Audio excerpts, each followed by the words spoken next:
E eu convido vocês a abrirem as suas Bíblias em 1 Coríntios, no capítulo 14. Nós vamos ler do verso 1 ao verso 25. 1 Coríntios 14,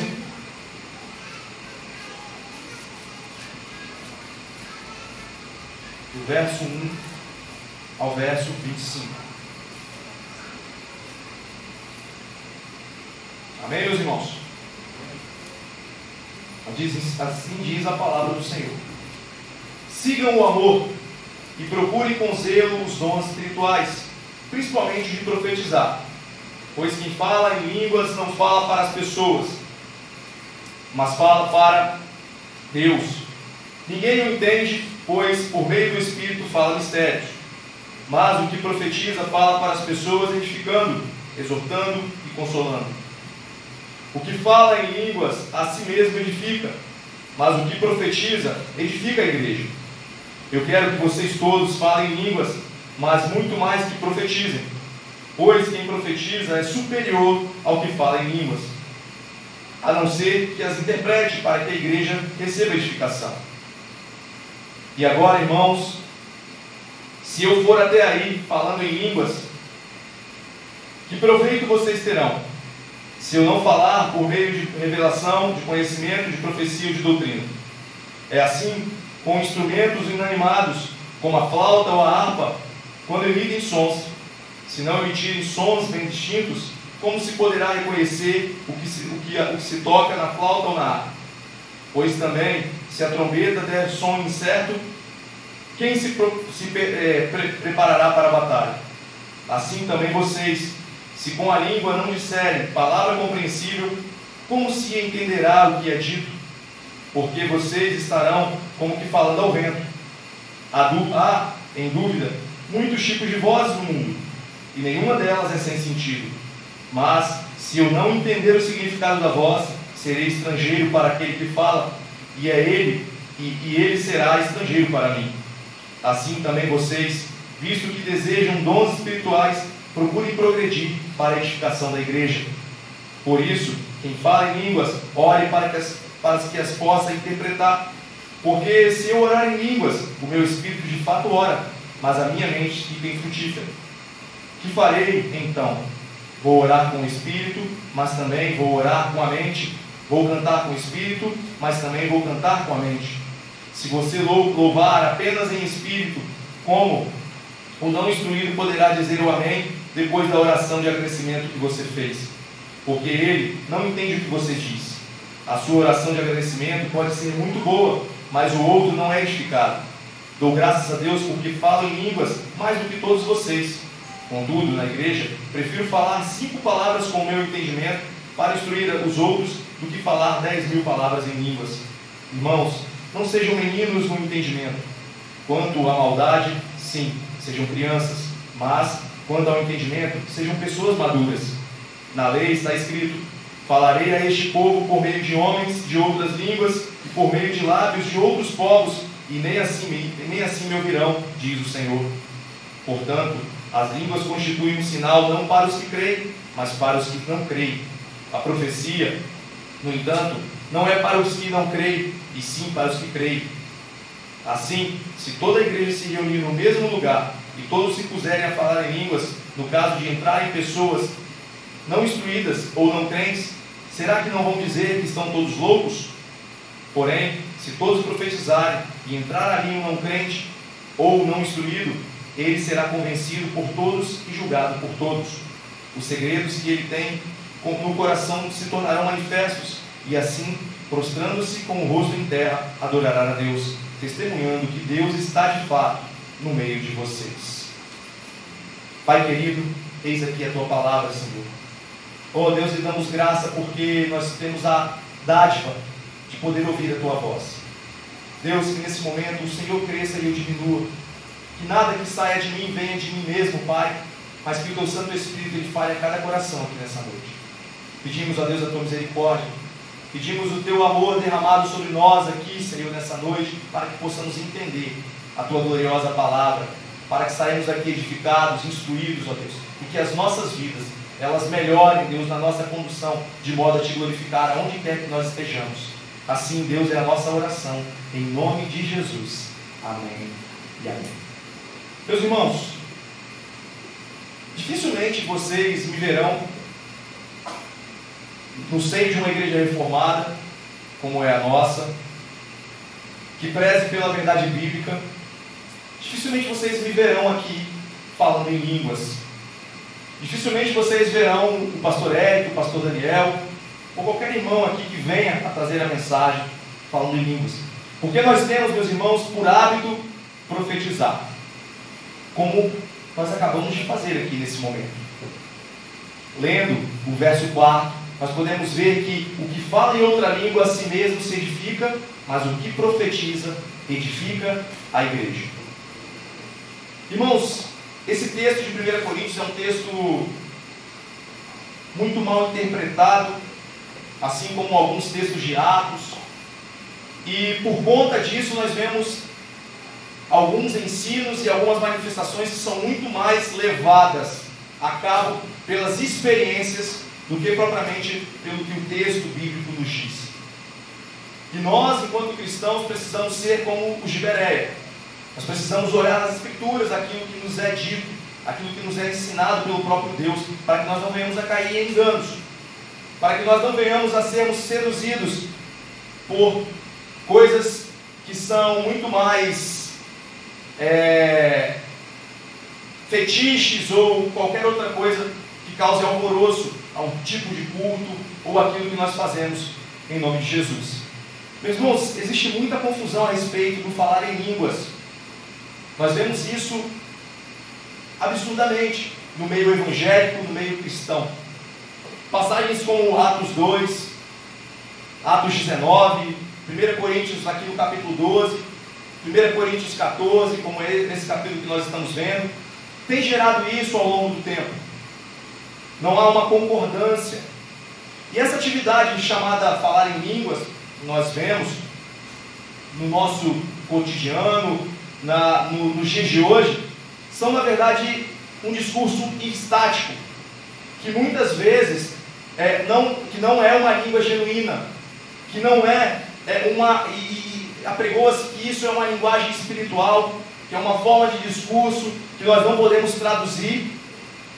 Esse discurso estático, ele é suposto ser uma atividade que expressa grandiosamente sentimentos que são verbalmente, que são intelectualmente inexprimíveis.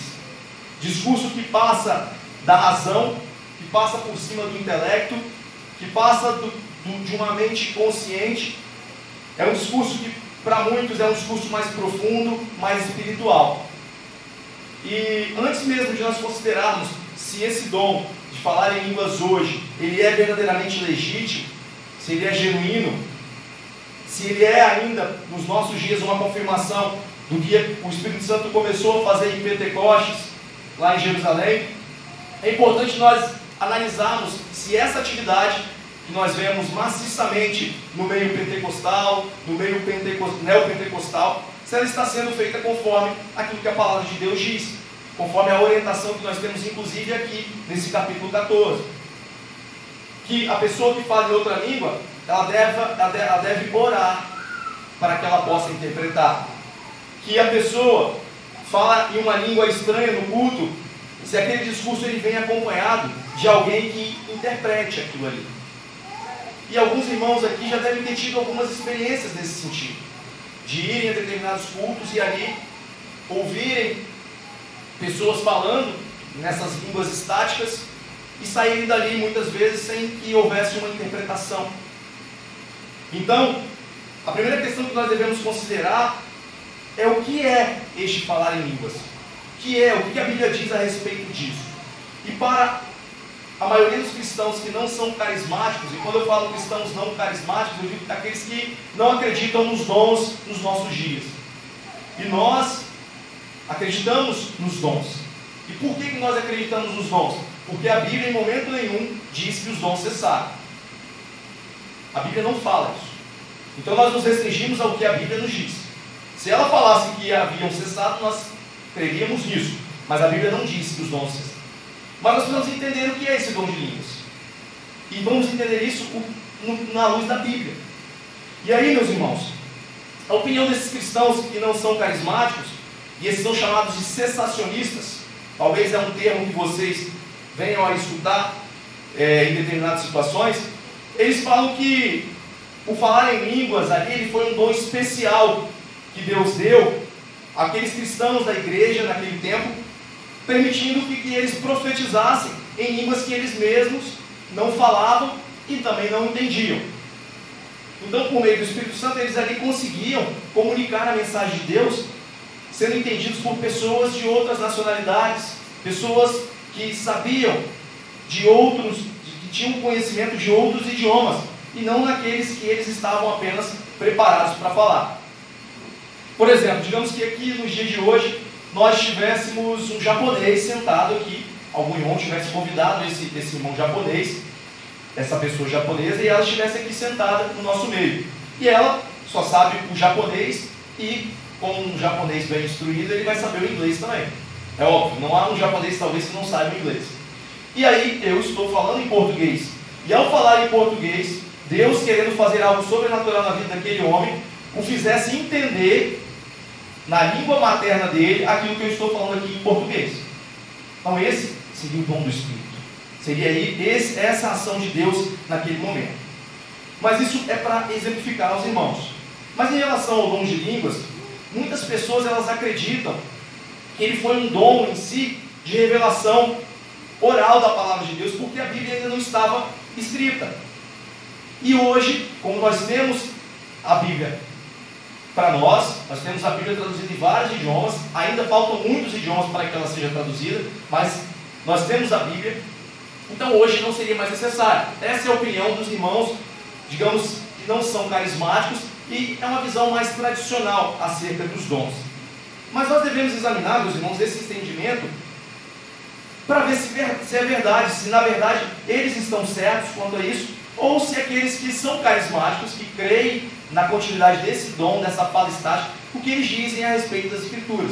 Então, nós devemos começar em primeira instância, para analisarmos aquilo que aconteceu lá em 1 Coríntios, lá em Corinto, olhando para Atos, para ver o que realmente aconteceu em Atos, o que foi esse falar em línguas em Atos, e para isso nós precisamos olhar para o capítulo 2 de Atos. Então você vai abrir sua Bíblia agora em Atos 2, no verso 4. Atos 2, verso 4.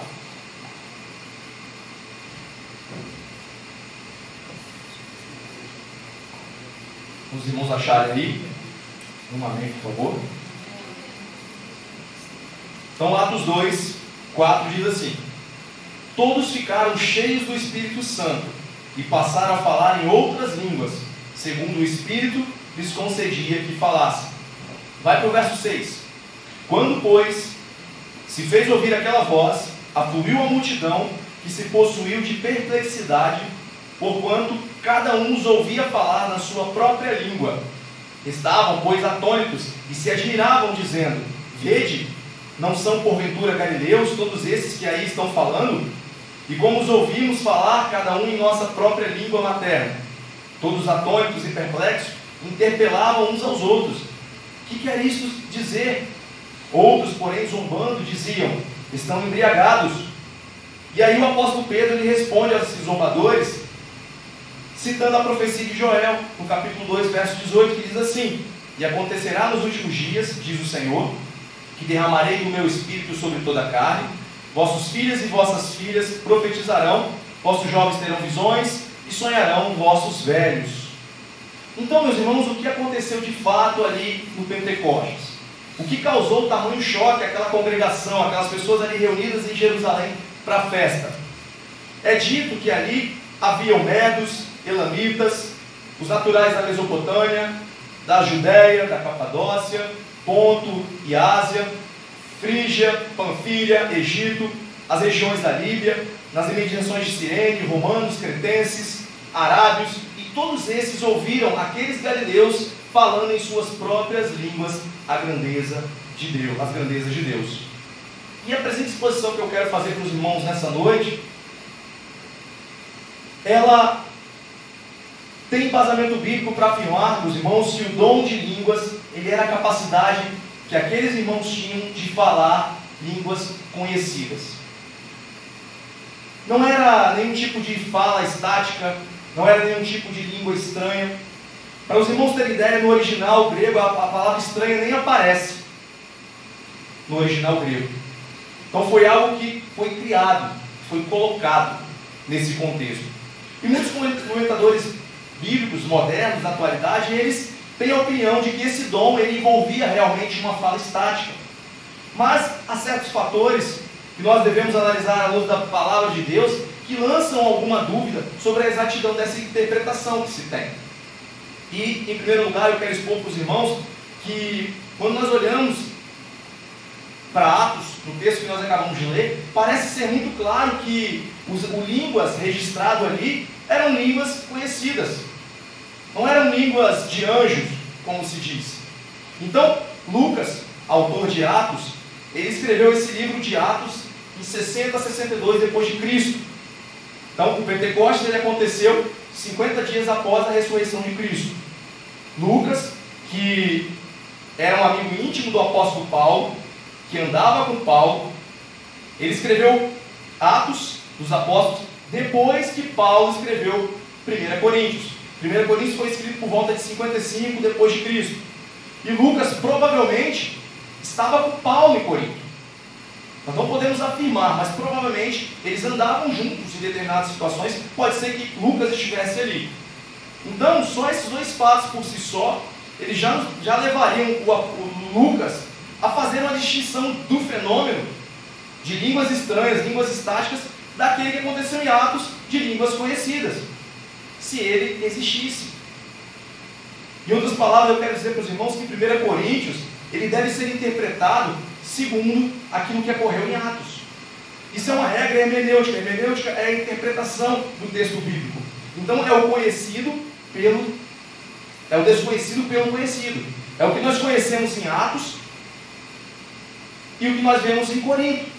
Então é necessário que nós recorramos à Bíblia para que nós possamos aplicar o princípio de hermenêutica para que isso seja algo de conhecimento da igreja. Então, além disso, eu falei a respeito do Lucas, de Lucas andar com Paulo, da escrita da carta, nós podemos olhar para o que é escrito. E aí nós olhamos que a terminologia de Paulo ela é idêntica à que Lucas usa. Embora Lucas ele ainda defina melhor.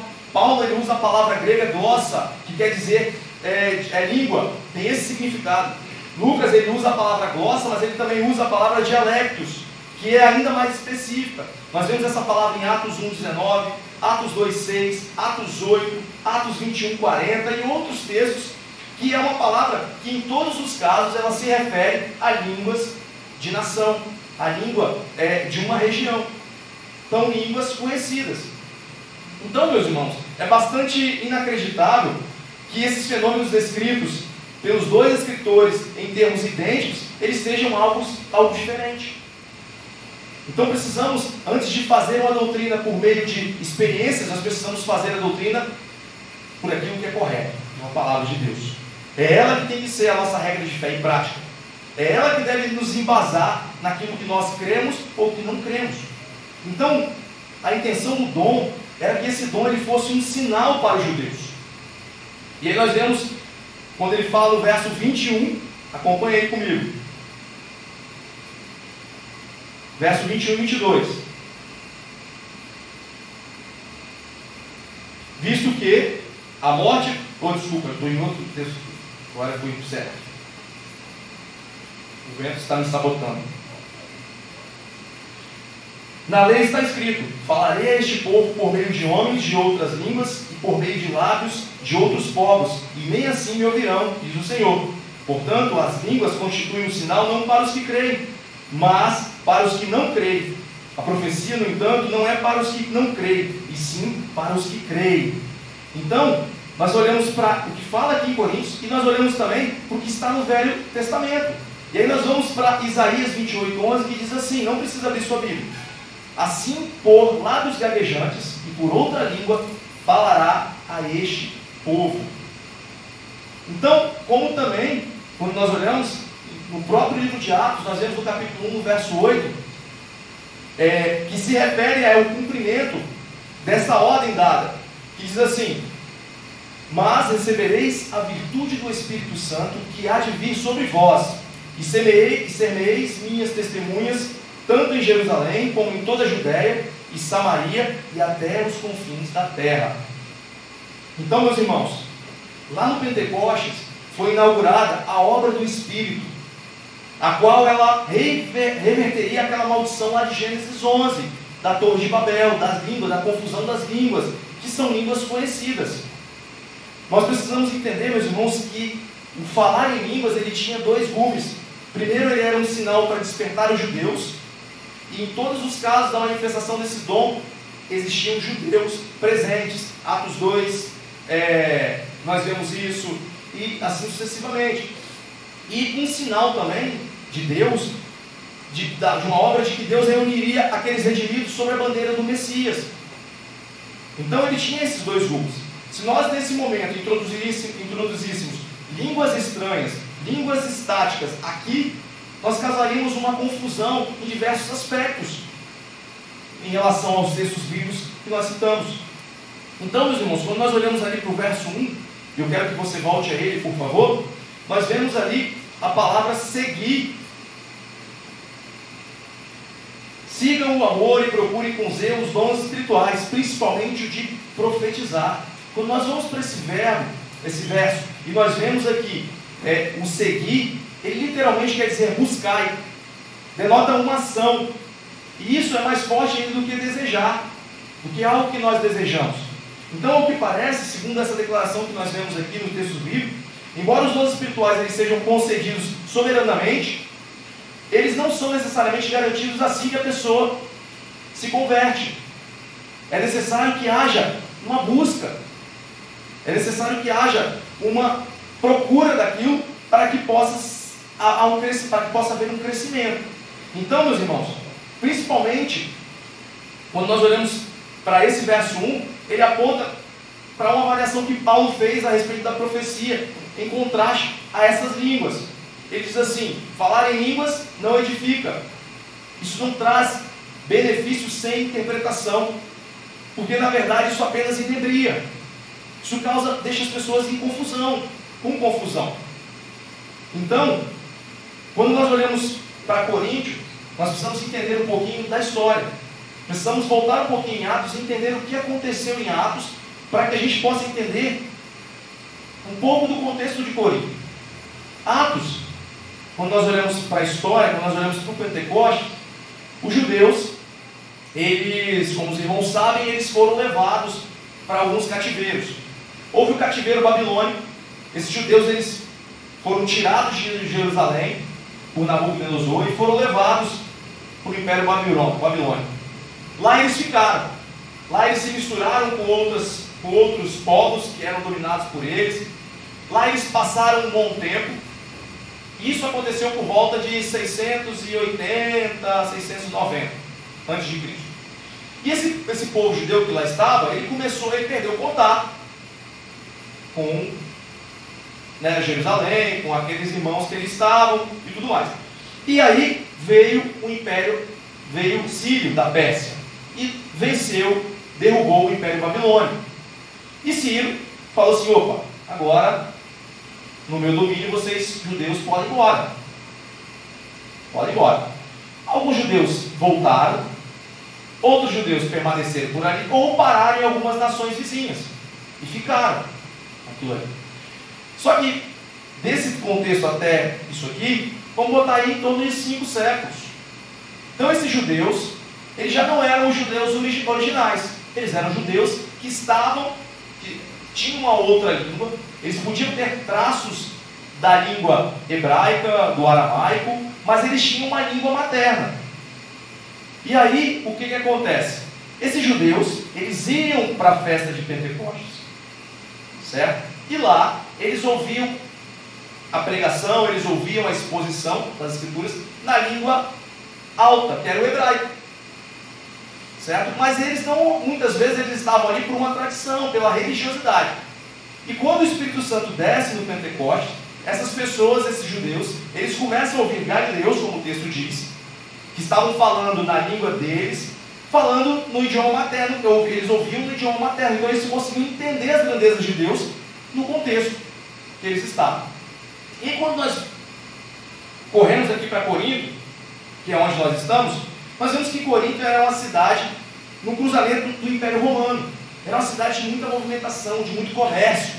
Muitas pessoas ali estavam ali, iam em busca de riqueza, iam em busca de trabalho. Era uma cidade portuária. Eles tinham a intenção de ir para ali, melhorar as suas vidas. Então muitas línguas ali naquele contexto elas eram faladas. Viam pessoas de todas as partes do Império. E ali elas residiam, ali elas ficavam. E a língua comum do discurso ali era o grego. E nisso, muitas línguas eram faladas em casas, nas conversas privadas. Mas o grego ele era aquela língua usada no comércio, usado no cotidiano de cada um. E alguns linguistas, meus irmãos, eles explicam que todas as pessoas elas têm uma língua do coração. Se, por exemplo, quando você é uma criança, você está aqui e você aprende português, mas por algum motivo, por uma transferência da empresa, você vai, tem a sua família transferida, por exemplo, para os Estados Unidos, que é algo mais comum de acontecer. E lá, o seu filho aí de 10 anos, que já consolidou, já aprendeu o português, por exemplo, ele vai aprender o inglês, porque ele vai conviver com os americanos. Mas, em casa, ele vai continuar falando português. Se ele tiver que ler alguma coisa relacionada à Bíblia, ele vai ler em português. Se ele tiver que expressar os seus sentimentos, ele vai fazer isso em português. Se nós olharmos hoje os jogadores de futebol, por exemplo, que passam muito por isso, lógico que o que eles proferem lá não são palavras adequadas, mas o jogador, ele está no calor de uma partida, na emoção, certo? Ele, às vezes, está há 5, 10 anos na Inglaterra, por exemplo. Mas no momento em que ele recebe a falta, ou que o juiz marca algo que ele não concorda, a primeira palavra que ele fala, o palavrão que ele solta é no português. Ou seja, é algo que está no coração, ele usa a língua materna dele, porque ele expressou a sua emoção. Ele não usa uma palavra no inglês, por exemplo. E isso é notório, porque a televisão transmite, a gente consegue ler o lado do camarada, o próprio comentador diz, ixi, o cara falou ali um negócio, então isso acontece. Então, há essa linguagem do coração. É a linguagem que nós nos sentimos confortáveis para orar, para expressarmos os nossos sentimentos mais profundos, mais sérios. Então pode ser a língua que nós estamos usando no devocional, na nossa adoração pessoal. Porque essa língua, meus irmãos, ela faz parte de quem nós somos. E é assim que acontece. E quando você está lidando com assuntos do coração, e especialmente em religião, essa é a linguagem que nós estamos inclinados a usar. Então o que estava acontecendo ali em Corinto era isso. Pessoas de diferentes grupos linguísticos, de diferentes partes do império, elas estavam levantando na igreja para falar, para orar, para cantar, e elas estavam fazendo isso na sua linguagem do coração, na sua linguagem materna, que talvez muitas pessoas na congregação conseguissem traduzir ou interpretar. Por isso que Paulo ele fala nos versos 27 e 28, que nós não lemos, mas diz assim: no caso de alguém falar em outra língua, que não sejam mais do que 2, ou quanto muito 3, e isso sucessivamente, e haja quem interprete. Mas não havendo intérprete, fique calado na igreja, falando consigo mesmo e com Deus. Paulo, dos versos para frente, dos versos 26 para frente, ele fala a respeito do culto. Esse culto ele estava sendo degenerado, estava havendo bagunça, e aquilo não era algo apropriado para se fazer. Então Paulo está corrigindo aqui essas pessoas, por conta, muitas vezes, disso em relação ao idioma. Então, no caso, meus irmãos, de línguas reais, conhecidas ali dos falantes, mas desconhecidas para os ouvintes, poderiam não haver alguém presente no culto que tivesse o dom de traduzir aquilo que estava sendo dito. Então Paulo diz lá no verso 13 que aquele que fala em outro idioma, ele deve orar para que ele possa interpretar. E por que isso é tão importante? Porque não significa que se você fala em outro idioma, não quer dizer que você não entenda aquilo que você está dizendo. Você entende, mas significa que a tradução daquilo é uma tarefa extremamente difícil, que ela requer uma habilidade real. E quando nós trazemos isso para o contexto da palavra de Deus, deve haver um cuidado muito grande quanto isso. é necessário que haja uma tradução correta, porque isso é de particular importância quando nós estamos lidando com a revelação de Deus para o povo. A pessoa que prega o Evangelho, ela é um arauto. O que é um arauto? O arauto era aquele sujeito que o rei designava para ele ler as determinações do rei diante do povo. E o arauto, ele não podia pegar a carta do rei e adicionar ali palavras dele. Ele precisava falar exatamente aquilo que o rei havia escrito. E é essa a função do cristão no que diz respeito à palavra do Senhor. É por isso que nós devemos ter muito temor com aquilo que nós pregamos, com aquilo que nós ensinamos, porque nós devemos estar falando exatamente aquilo que as Escrituras dizem, como bons arautos e tementes ao nosso Senhor. Então, falando a respeito dos dons de línguas, essa não é a parte principal desse capítulo. Eu quis trazer porque o capítulo trata a respeito disso, mas o ponto principal aqui, meus irmãos, nesse capítulo, é importante nós ressaltarmos, é que Paulo, aqui, ele não queria que o culto ele se degenerasse em um tipo de liberdade em que todos ali, de modo, fizessem o que bem entendesse. Ele não queria que as pessoas ali falassem idiomas diferentes, sem que houvesse tradução, de modo que não houvesse o entendimento da mensagem do Evangelho. Esse que é o tema principal, é a mensagem do Evangelho. E então, o culto cristão, ele não é apenas, meus irmãos, uma questão de sentimento. O culto cristão, ele é também uma questão de intelecto. Nós precisamos deixar isso bem claro. Nós falamos sobre isso na MBD de manhã. Então, o cristianismo, ele não tem a ver somente com os nossos sentimentos pessoais. O culto cristão, ele não é entrar em um estado emocional elevado, não é entrarmos em êxtase. O culto cristão, ele tem um conteúdo real. O culto cristão, ele é a mensagem do Evangelho, é a mensagem que deve ser comunicada. E Paulo se preocupava com isso. Paulo se preocupava naquele tempo e é uma preocupação nos dias de hoje, porque o principal do culto tem se perdido. Nós temos buscado emoções, nós temos buscado sentimentalismo, mas nós não temos buscado o intelecto agindo naquilo que Deus quer, na edificação da igreja. Porque se o intelecto ele for incapaz, meus irmãos, de compreender o que está sendo dito, a comunicação ela fica infrutífera. E como Paulo fez ali ao longo de toda essa carta de Coríntios, que nós temos tido a graça de expor, Paulo aponta para ele mesmo como exemplo. Ele diz assim, que dá graças a Deus, lá no verso 18, porque ele fala em outras línguas mais do que todos vós, mais do que todos aqueles a quem ele se refere. Mas no verso 19 ele diz, contudo, prefiro falar na igreja 5 palavras no meu entendimento, para instruir outros a falar 10.000 palavras em outra língua. Então Paulo se coloca como exemplo. E aí quando nós olhamos para a vida do apóstolo Paulo, nós vemos Paulo, um missionário, um homem que se comunicou com os judeus, se comunicou com gentios de várias partes, e ele falava em idiomas diferentes com aquelas pessoas. Quando nós olhamos para o próprio texto de Atos mesmo, no capítulo 21 e 22, nós vemos que Paulo ele começa ali no discurso, quando eles pegam eles no templo e começam a bater nele, ele começa falando daqueles judeus em aramaico. E aí depois ele vai, quando ele tem um contato com o tribuno romano, que é quando a guarda chega para pegá-lo, né, e ele fala em grego com aquele tribuno. E finalmente, quando ele pede para falar ao povo, ele já fala em língua hebraica, que era a língua, meus irmãos, de autoridade, que era a língua de registro superior, a língua da religião judaica. Para os irmãos entenderem o que é essa linguagem de registro superior, é como se hoje, meus irmãos, alguém se convertesse ao islamismo. E essa pessoa, ela, ao se converter, ela começa a ir a uma mesquita. E lá, independente de onde essa mesquita está, o culto que eles prestam lá é um culto em árabe. Então nós, brasileiros, que falamos o português, ao irmos a essa mesquita como muçulmanos, nós lá vamos usar a língua de registro superior da religião deles, que é o árabe. Os católicos usavam isso no latim, por exemplo. Os padres, eles falavam, as missas eram em latim.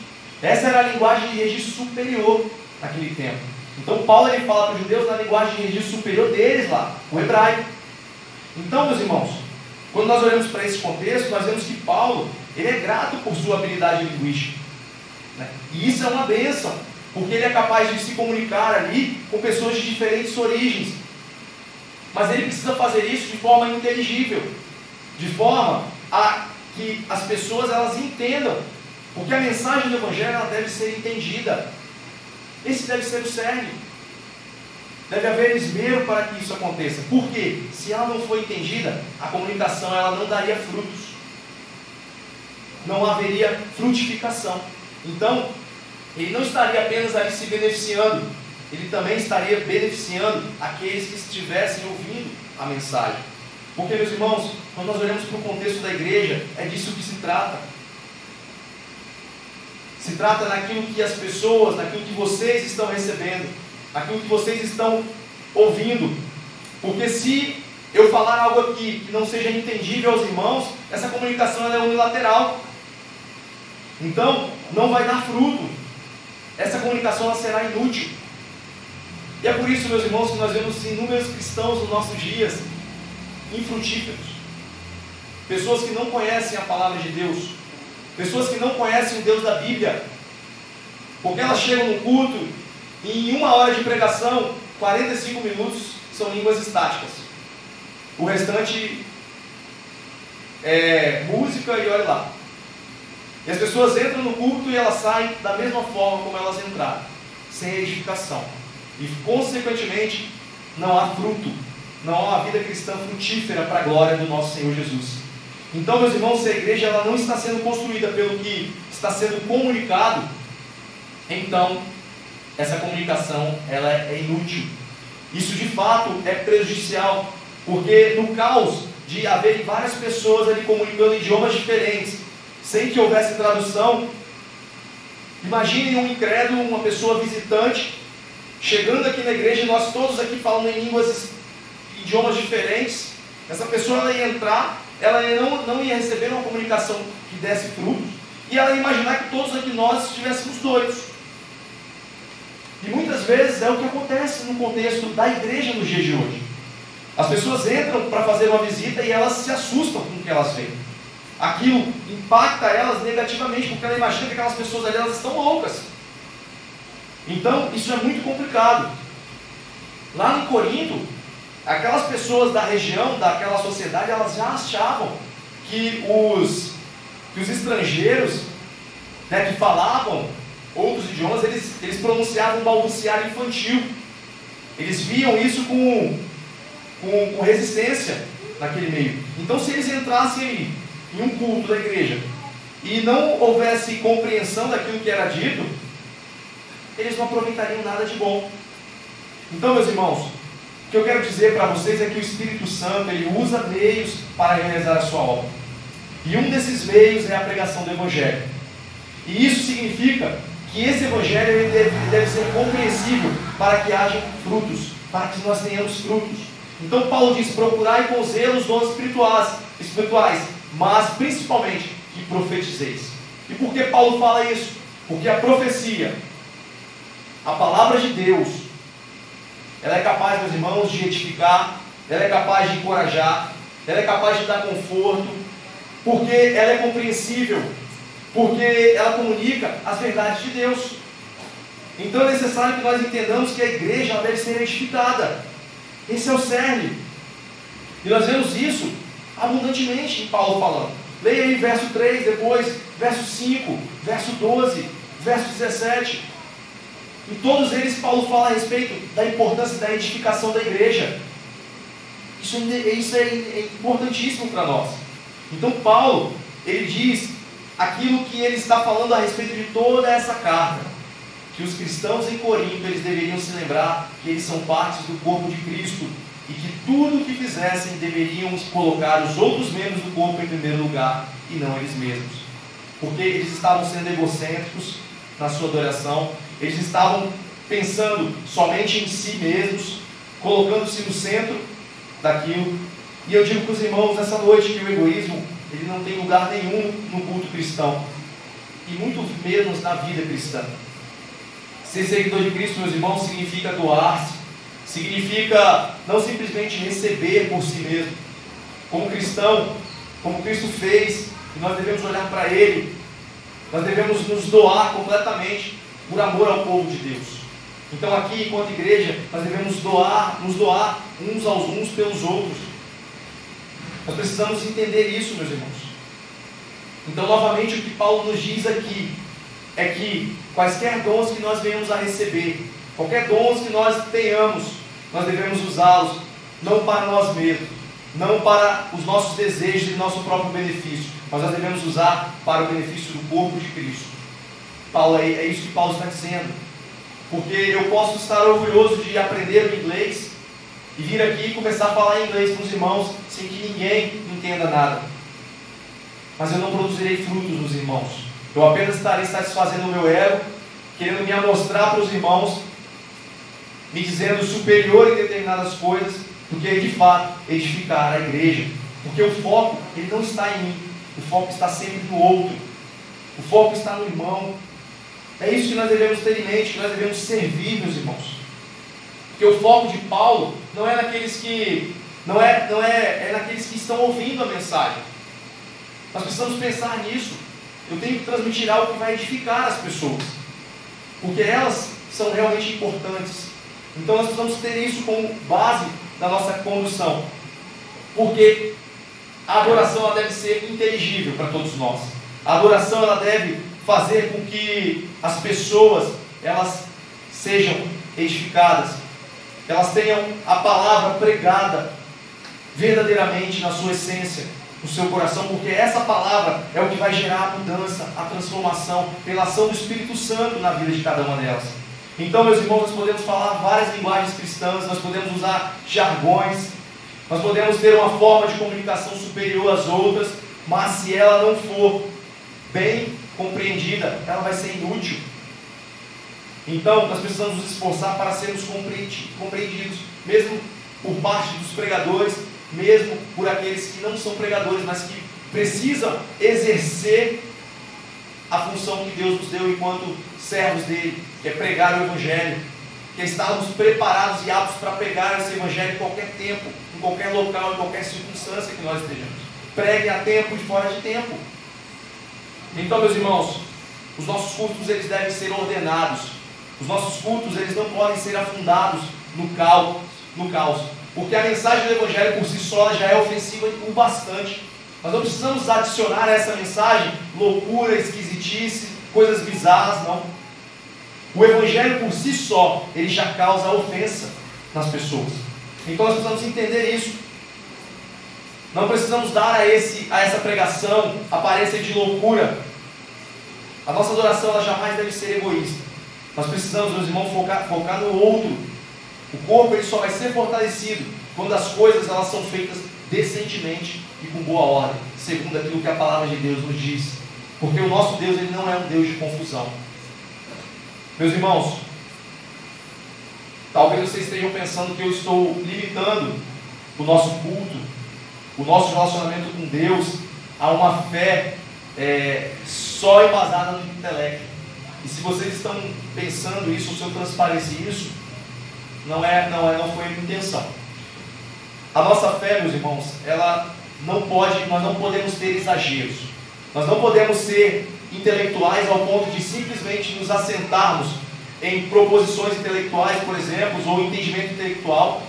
Mas também nós não podemos exagerar no ponto de denegrir o intelecto das pessoas por meio de sentimentalismos, de emocionalismos.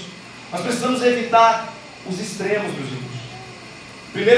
Romanos 12, 1, 2 diz assim: rogo-vos, pois, irmãos, pela compaixão de Deus, que apresenteis os vossos corpos em sacrifício vivo, santo e agradável a Deus, que é o vosso culto racional. E não sedes conformados com este mundo, mas sedes transformados pela renovação do vosso entendimento, para que experimenteis qual seja a boa, agradável e perfeita vontade de Deus. Irmãos, nós fomos redimidos como pessoas completas, mente, corpo e espírito. E cada parte da nossa vida ela tem sido, tanto na parte intelectual quanto na parte emocional, ela tem sido renovada pelo Espírito Santo à imagem do nosso Criador, Senhor Jesus Cristo.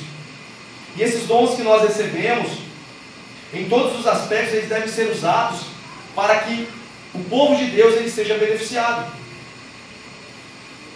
E agora eu gostaria que você pensasse um pouquinho, nós já estamos terminando, de como, meus irmãos, vocês estão usando os seus dons.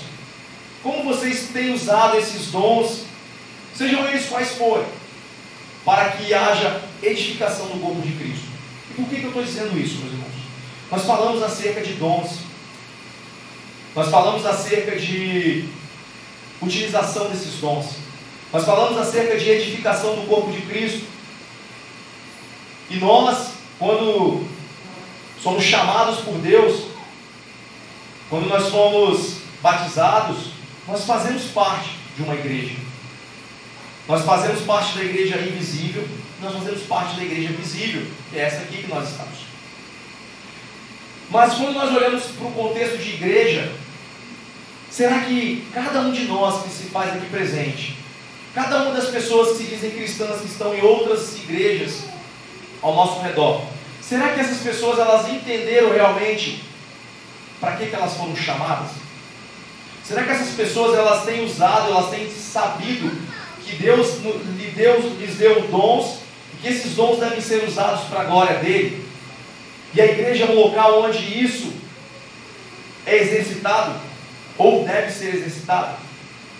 Por que eu digo isso? Porque quando nós olhamos para a grande maioria das pessoas que dizem cristãs, nós vemos pessoas infrutíferas, pessoas que não agem, pessoas inertes, que se dizem cristãs e que domingo a domingo estão nos bancos das igrejas apenas esquentando o lugar.